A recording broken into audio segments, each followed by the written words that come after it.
The arrival of Aunt Carlotta. Even at a time when most aunts are nasty and horrible, Aunt Carlotta was particularly bad.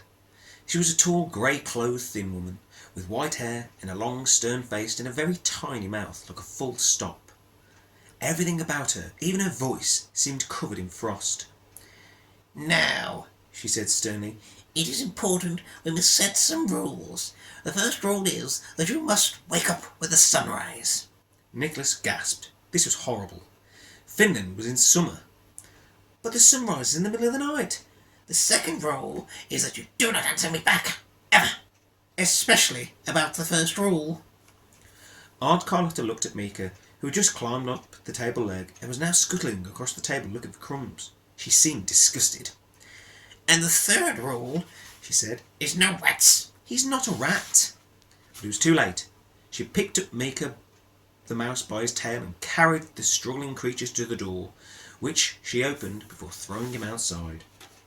"Hey, you can't do that!" shouted Mika at the top of his voice. But as the top of Mika's voice was nowhere near the bottom of most people's voices, no one heard him. She closed the door, sniffed the air, and her eyes landed on the turnip doll by Nicholas's bed. She picked it up. "And no horrible rotten vegetables either." "It's a doll, look, it's got a face on it." "Actually, on second thoughts, I'll keep it. It might distract me from the smell of you." Aunt Carlotta considered Nicholas with even more contempt than she had shown the rotten turnip. "I've forgotten how much I hate children, especially boys. I find them revolting. It's becoming as clear as the air. My ignorant nine-fingered brother has been too soft with you."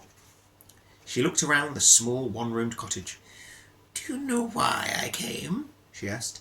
"Did he tell you?" To look after me?" Her laugh flapped out of her suddenly and scarily, like bats from a cave. It was the first and last time he would ever hear her laugh. "To look after you. Oh, that's good, that's funny. What a world we must live in, to think people just do good things for no reason.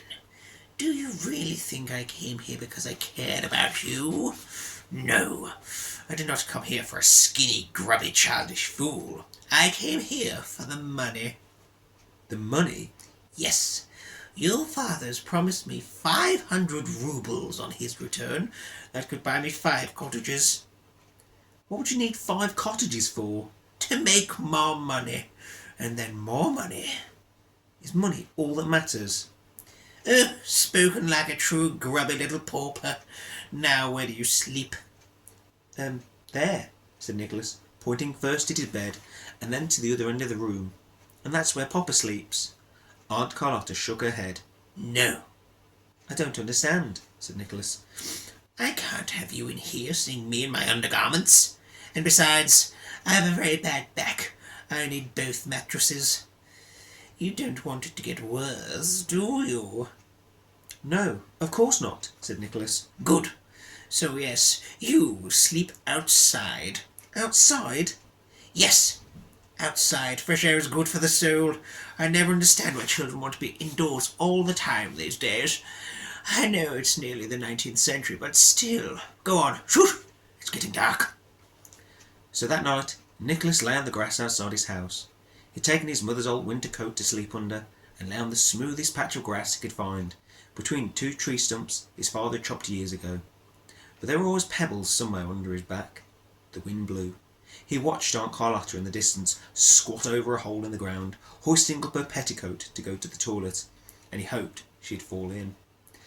Then he hated himself for thinking that. She went back into the warm cottage, and he shivered under a sky full of twinkling stars as he clutched his rotten turnip for comfort. He started to think about the unfairness of the universe and wished there was some way of making it fair again.